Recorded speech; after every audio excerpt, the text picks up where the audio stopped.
باللہ من الشیطان الرجیم بسم اللہ الرحمن الرحیم وَإِذَا قِيلَ لَهُمْ آمِنُوا كَمَا آمَنَ النَّاسُ قَالُوا أَنُؤْمِنُ كَمَا آمَنَ السُّفَهَاءُ أَلَا إِنَّهُمْ هُمُ السُّفَهَاءُ وَلَكِنْ لَا يَعْلَمُونَ۔ اور جب ان سے کہا جاتا ہے کہ تم بھی ایسا ہی ایمان لے آؤ جیسا ایمان لائے ہیں اور لوگ، تو کہتے ہیں کیا ہم ایمان لائیں گے جیسا ایمان لائے ہیں یہ بیوقوف؟ یاد رکھو بے شک یہی ہیں بیوقوف، لیکن وہ اس کا علم نہیں رکھتے۔ سورہ بقرہ کی 13 نمبر کی آیت کریمہ ہے۔ اللہ تعالیٰ نے اس آیت کریمہ کے اندر بھی منافقوں کی بدماشی کو بیان کیا ہے۔ اللہ تعالیٰ فرماتے ہیں جب ان سے کہا جاتا، یعنی منافقوں سے جب کہتے تھے مسلمان کہ تم لوگ ایمان لاؤ اسی طریقے سے جس طریقے سے صحابہ کرام ایمان لائے، یعنی اللہ تعالیٰ کی ذات و صفات پر صحابہ کرام ایمان لائے، تم لوگ بھی اللہ تعالیٰ کی ذات و صفات پر ایمان لاؤ، آسمانی کتابوں پر ایمان لاؤ، نبی اکرم صلی اللہ علیہ وسلم کے اوپر ایمان لاؤ، مرنے کے بعد جی اٹھنے پر ایمان لاؤ، جنت اور دوزخ کی حقیقت پر ایمان لاؤ۔ تو وہ لوگ کیا کہتے تھے؟ ہم بیوقوفوں کی طرف ایمان لائیں۔ یہاں بیوقوفوں سے مراد ان لوگوں کی صحابہ کرام کی ذات ہے۔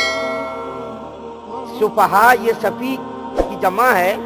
سفی کس کو کہتے ہیں؟ سفی کہتے ہیں جو اپنی نادانی اور اپنی کم عقلی اور بے وقوفی کی وجہ سے اپنے نفع ضرر کو نہ پہچانتا ہو، کیونکہ یہ منافق لوگ اپنی کم عقلی اور نادانی اور بے وقوفی کی وجہ سے نفع ضرر کو نہیں پہچانتے تھے، اور صحابہ کرام کا وہ مقام تھا کہ وہ لوگ اپنی ہوش مندی اور اپنی دانائی اور اپنی عقل مندی کی وجہ سے نفع ضرر کو پہچانتے تھے۔ صحابہ کرام چونکہ آخرت کی فکر میں اس قدر منہمک رہتے تھے، اللہ کی رضا اور جنت کی طلب اور دین کی فکر میں اس قدر منہمک رہتے تھے کہ دنیا کے نفع ضرر سے ان کو کوئی تعلق ہی نہیں تھا۔ دنیا کے نفع ضرر کو چھوڑ کر دین کے نفع ضرر، اللہ کی رضا کی خوشنودی کے حصول میں وہ لوگ اس طرح لگے رہتے تھے کہ یہ منافق لوگ کیا کہتے ہیں؟ یہ بیوقوف لوگ ہیں، یہ بیوقوف لوگ ہیں، دیکھو دنیا کو چھوڑ کر کے انہوں نے ہر وقت جو ہے دین کو اختیار کر لیا ہے، اللہ اللہ یہ ہر وقت کرتے رہتے ہیں، یہ ان کی فکر ہے، اس لیے ان کو منافق لوگ کیا کہتے تھے؟ بیوقوف ہیں، یعنی دنیا کی فکر میں نہیں لگے ہیں، دین کی فکر میں لگے، اس لیے ان کو بیوقوف کہتے تھے۔ تو اللہ تعالیٰ نے اس کی زبردست تردید فرمائی اور اس کا رد فرمایا کہ دیکھو یہ بیوقوف نہیں ہے، یعنی صحابہ کرام تو بڑے دانشمند ہوشیار ہیں، اللہ تعالیٰ کی رضا اور اللہ تعالیٰ کی خوشنودی کی کوشش میں لگے رہتے ہیں، یہ تو بڑے عقل مند ہیں، ہوشیار ہیں، جو نفع ضرر کو پہچاننے والے۔ تم تو نفع ضرر کو کچھ پہچانتے ہی نہیں اور تم کو کچھ معلوم ہی نہیں، اور تم ہی لوگ بیوقوف ہو۔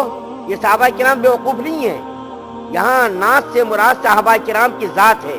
اللہ کی نظر میں صحابہ کرام کا یہ مقام تھا، اللہ کی نظر میں صحابہ کرام کا یہ مقام تھا کہ اللہ تعالیٰ نے دنیا میں ہی اس کو اپنی خوشنودی اور اپنی رضا کا پروانہ عطا کیا کہ، اور دوسری بات اس آیت کریمہ کے اندر اشارے میں یہ فرمائی گئی کہ تم لوگوں کا ایمان اس وقت تک کامل نہیں ہو سکتا جب تک کہ تم صحابہ کرام کے ایمان کی طرح تم ایمان نہ لاؤ۔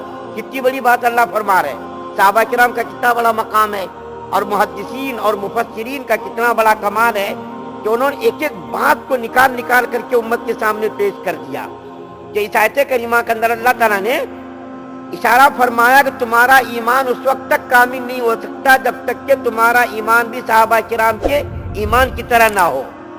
صحابہ کرام کا ایمان کیا کسوٹی ہے، معیار ہے۔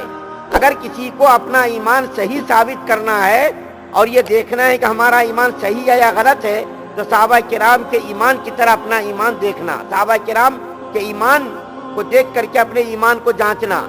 اگر صحابہ کرام کے ایمان کی طرح ہمارا ایمان ہے، صحابہ کرام کے ایمان کی کسوٹی پر ہمارا ایمان اگر اترتا ہے تو سمجھ لینا چاہیے کہ ہمارا ایمان کیا ہے، صحیح ہے۔ اور اگر صحابہ کرام سے ہٹ کر کے اگر ہمارا ایمان ہے تو سمجھ لینا چاہیے وہ ایمان قابل قبول نہیں، اللہ کیا وہ ایمان مقبول نہیں ہے۔ دیکھیے قرآن کے اندر اللہ تعالیٰ نے فرمایا 3 جماعتیں جنت میں جائیں گی، 3 جماعتیں کہاں جائیں گی؟ جنت میں جائیں گی۔ کون سی جماعت؟ ایک جماعت تو انصار کی جماعت ہے. قرآن کے حوالے سے کہہ رہا ہوں سورہ توبہ کے اندر اللہ تعالیٰ فرماتے ہیں والسابقون الاولون من المہاجرین والانصار والذین اتبعوهم بإحسان رضی اللہ عنہم ورضوا عنہ وأعد لهم جنات تجری تحتها الانہار خالدین فیہا ابدا ذلک الفوز العظیم. اس آیت کریمہ کے اندر صاف طور پر اللہ تعالیٰ نے ارشاد فرمایا 3 جماعتیں جنت میں جائیں گی. کون سی جماعت؟ ایک تو مہاجرین کی جماعت جنت میں جائیں گی. دوسری جماعت کون سی؟ انصار کی جماعت. مہاجر کس کو کہتے ہیں؟ جو مکہ سے ہجرت کر کے مدینہ گئے اور جن لوگوں نے مہاجرین کو ٹھکانہ دیا، کھانے کا انتظام کیا، گھر بار دیا، اپنے باغات قربان کیے، وہ لوگ کیا ہے؟ انصار ہیں. پھر ان دونوں جماعتوں کی جو پیروی کرے اور جو ان کی اطاعت کرے، یہ 3 جماعتوں میں ایمان کیا ہے؟ گھرا ہوا ہے. انہی تینوں جماعتوں کو اللہ تعالیٰ نے رضامندی کا پروانہ دیا، انصار، مہاجرین، اور پھر جو ان دونوں جماعتوں کی پیروی کرے. اللہ تعالیٰ کیا فرما رہے کہ اللہ ان سے راضی ہوا، وہ اللہ سے راضی ہوئے، اور اللہ تعالیٰ نے ان لوگوں کے لیے جنت کے اندر نہریں تیار کر رکھی ہیں، اور اللہ تعالیٰ نے اس کو اپنی رضامندی کا پروانہ عطا فرمایا ہے، اور یہ رضامندی کا پروانہ ان کے لیے بڑی کامیابی ہے. اور اچھا، یہ منافق لوگ جس کے سامنے یہ بات کہتے تھے کہ ارے ہم بیوقوفوں کی طرح کیوں ایمان لائیں، یہ ان کمزور مسلمانوں کے سامنے جا کر کے بے باکی کے ساتھ، کمزور ضعیف قسم کے جو لوگ تھے، مان کے اعتبار سے ذرا ضعیف تھے، کمزور تھے، ان لوگوں کے سامنے جا کر کے یہ بے باکانہ گفتگو کرتے تھے. کریں تمہاری طرح ہم ایمان کیوں لائیں، تم تو بالکل کمزور ہو. لیکن جو صاحب حیثیت بااثر لوگ ہوتے تھے ان کے سامنے جا کر کے چاپلوسی کرتے تھے، ارے تم تو بڑے اچھے ہو، تمہاری طرح ہم بھی ایمان لاتے، یہ کرتے وہ کرتے. اس طریقے جا کر کے وہ لوگ یہ کرتے تھے. حدیث شریف کے اندر بہت ساری روایات کے اندر اللہ کے رسول صلی اللہ علیہ وسلم نے ارشاد فرمایا میرے صحابہ اصحابی کالنجوم، میرے صحابہ ستاروں کے مانند ہیں، جس کی تم پیروی کرو گے کامیاب ہو جاؤ گے، ہدایت پا جاؤ گے. یہ ضروری نہیں کہ بس بڑے بڑے صحابہ کرام کی پیروی کرو کامیاب، نہیں، چھوٹے سے چھوٹے درجے کا بھی صحابی، اس کی اگر تم نے پیروی کر لی، اس کو تم نے اگر اپنا رہنما مان لیا تو بھی تم کامیاب ہو جاؤ گے. میرے ستارے کیا ہے؟ میرے صحابہ کیا ستاروں کے مانند ہے. اسی طریقے سے اللہ کے رسول صلی اللہ علیہ وسلم نے فرمایا دیکھو میرے صحابہ کو برا بھلا مت کہنا، اللہ اللہ فی اصحابی، میرے صحابہ کو برا بھلا مت کہنا، کیونکہ جس نے ان کو برا بھلا کہا اس نے گویا کہ میری نفرت کی وجہ سے اس نے ان کو برا بھلا کہا، اور جس نے ان سے محبت کی اس نے گویا میری محبت کی وجہ سے ان سے محبت کی. اگر اللہ کے رسول صلی اللہ علیہ وسلم سے کسی کو محبت ہوگی تو ان کے ماننے والوں سے بھی محبت ہوگی، اور اگر کسی کو اللہ کے رسول صلی اللہ علیہ وسلم صحابہ کرام سے اگر محبت نہیں ہوگی تو اللہ کے رسول صلی اللہ علیہ وسلم کی محبت کی کمی کی وجہ سے ان کو محبت نہیں ہوگی. جیسا کہ روافض ہے، خوارج ہیں. روافض نے تو صحابہ کرام کو خدائی، حضرت علی رضی اللہ تعالیٰ عنہ کو خدائی کے درجے تک پہنچا دیا، غلو کر دیا. روافض نے صحابہ کرام کی ان کی جو ہے ایمان، ان کی ایمانیات سے انکار کر دیا، اور خوارج نے تو صحابہ کرام کے اندر اتنی کمی کر دی کہ 6 صحابہ کرام کو چھوڑ کر سب کو کہہ دیا کہ حضور صلی اللہ علیہ وسلم کے وفات کے بعد سب لوگ مرتد ہو گئے تھے، نعوذ باللہ.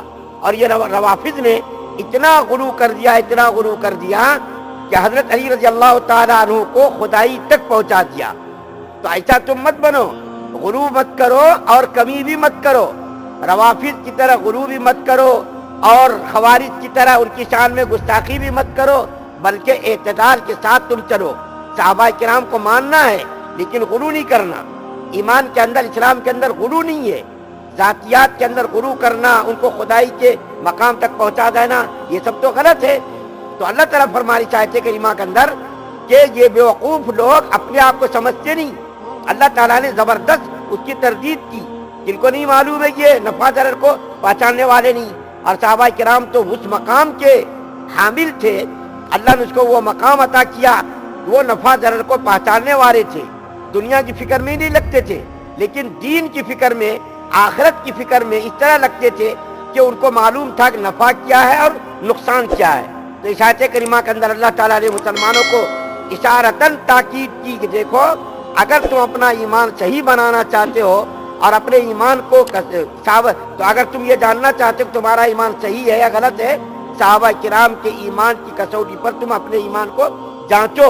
اگر ان کے ایمان کی طرح تمہارا ایمان ہے تو سمجھ لینا کہ تمہارا ایمان صحیح ہے، اور اگر تمہارا ایمان اس کے ایمان کی طرح نہیں ہے پھر سمجھ لینا کہ تمہارا ایمان بالکل غلط ہے. تم اپنے ایمان کی فکر کرو. ایک مرتبہ پھر ترجمہ میں بیان کرتا ہوں. اور جب مجھ سے کہا جاتا ہے کہ تم بھی ایسا ہی ایمان لے آؤ جیسا ایمان لائے ہیں، اور لوگ تو کہتے ہیں کیا ہم ایمان لائیں گے جیسا ایمان لائیں یہ بیوقوف. یاد رکھو بے شک یہی بیوقوف ہیں لیکن وہ اس کا علم نہیں رکھتے، یہی لوگ بیوقوف ہیں. صحابہ کرام سے اللہ نے اپنی رضامندی کا اظہار کر دیا، بے شمار قرآن کی آیات ہے، لیکن ان منافقوں کو اللہ تعالیٰ نے اپنے غیظ و غضب کا نشانہ بنایا اور پرزور انداز میں ان کی بے وقوفی کا اللہ تعالیٰ نے اظہار کیا اور صحابہ کرام کی تعریف کی. جو لوگ بڑے مقام کے حامل تھے، بڑے مقام کے صحابہ کرام سے، جس کو میں نے دنیا کے اندر جنت کی بشارت دی. اللہ تعالیٰ سے دعا ہے کہ اللہ تعالیٰ ہم تمام مسلمانوں کو ایمان کامل نصیب فرمائے، شرک سے، کفر سے، نفاق سے، بدنیتی، بد اخلاقی سے ہم سب کی حفاظت فرمائے.